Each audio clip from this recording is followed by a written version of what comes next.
Welcome to Medicine Explained.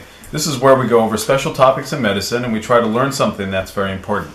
I wanted to go over Spanish flu. Spanish flu is a very important topic because it covers a broad spectrum of stuff related to influenza. The Spanish flu began in 1918 and spanned that whole year up to 1919. The reason why we call it Spanish flu is because during World War I, it was very hard to get information out of countries that were blacked out. And Spain, for whatever reason, was able to share a lot of data with the world. There was an estimated 20 to 50 million people that passed away, conservative estimate, during that period of time. There's all sorts of stuff we're unaware of in terms of global numbers. So there are some estimates that go as high as 100 million. So the reason why we're going over Spanish flu is this one little fact that most people kind of skip over. The military during this time was exposed to flu.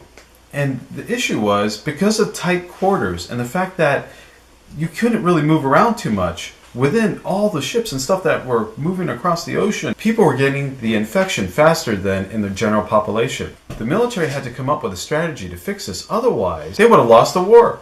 Things would have been totally in chaos. So this is what they did. So if you take the serum of a person who is infected and you put it into someone who's uninfected and it could be exposed, for whatever reason they started to survive. And the key fact to think about is this was probably the first vaccine.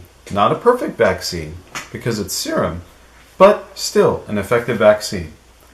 And that, in and of itself, brings up this key point. One of the key ways to prevent and treat infections, it's vaccines. So please vaccinate. Please remember there's a subset of the population that needs to vaccinate. Pregnant women, young children, those with immunodeficiencies, people with COPD, lung cancers, and lung disease and heart disease. Please get your vaccine. That'll probably save you. If you have any questions or comments, please leave them in my stats below, and I'll try to address everything as we go. Thank you for tuning in to this episode of Medicine Explained. Thank you.